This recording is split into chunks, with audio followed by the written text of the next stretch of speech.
Le second livre des Chroniques, chapitre 23. La 7e année, Jéhojada s'anima de courage et traita alliance avec les chefs de centaines. Azaria, fils de Jérokam, Ismaël, fils de Yochanan, Azaria, fils d'Obed, Maaséja, fils d'Adaja, et Éliscaphat, fils de Zikri. Ils parcoururent Juda et ils rassemblèrent les Lévites de toutes les villes de Juda et les chefs de famille d'Israël. Et ils vinrent à Jérusalem. Toute l'assemblée traita alliance avec le roi dans la maison de Dieu. Et Jéhojada leur dit, « Voici, le fils du roi régnera, comme l'Éternel l'a déclaré, à l'égard des fils de David. Voici ce que vous ferez. Le tiers qui parmi vous entre en service le jour du sabbat, sacrificateurs et lévites, fera la garde des seuils. Un autre tiers se tiendra dans la maison du roi, et un tiers à la porte de Jesod. Tout le peuple sera dans les parvis de la maison de l'Éternel. Que personne n'entre dans la maison de l'Éternel, excepté les sacrificateurs et les lévites de service. Ils entreront car ils sont saints, et tout le peuple fera la garde de l'Éternel. Les Lévites entoureront le roi de toutes parts, chacun les armes à la main, et l'on donnera la mort à quiconque entrera dans la maison. Vous serez près du roi quand il entrera et quand il sortira. Les Lévites et tout Juda exécutèrent tous les ordres qu'avait donnés le sacrificateur Jéhojada.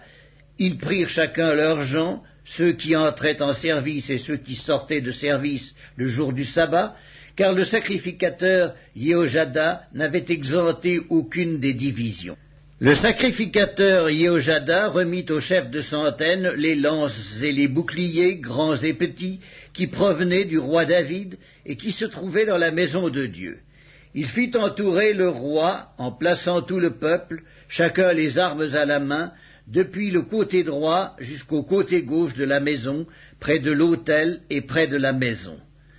On fit avancer le fils du roi, on mit sur lui le diadème et le témoignage, et on l'établit roi. Et Jéhojada et ses fils l'oignirent, et ils dirent « Vive le roi !»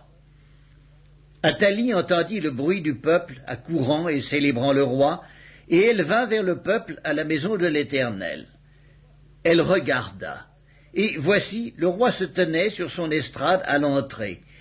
Les chefs et les trompettes étaient près du roi. Tout le peuple du pays était dans la joie, et l'on sonnait des trompettes, et les chantres, avec les instruments de musique, dirigeaient les chants de louange. Athalie déchira ses vêtements et dit « Conspiration, conspiration !»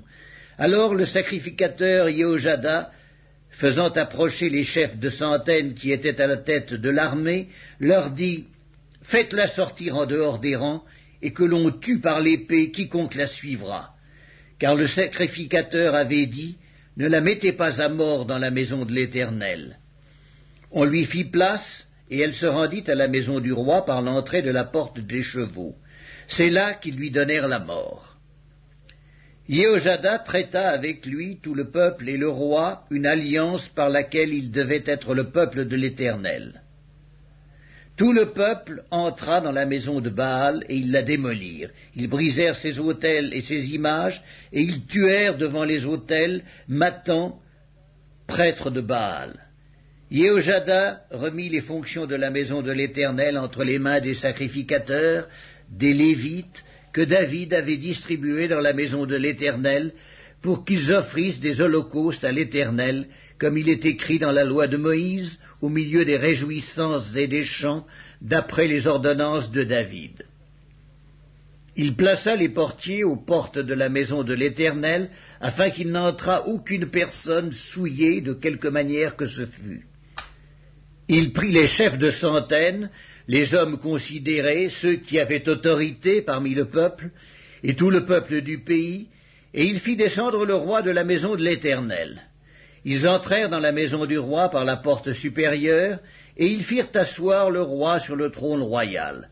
Tout le peuple du pays se réjouissait, et la ville était tranquille. On avait fait mourir Athalie par l'épée.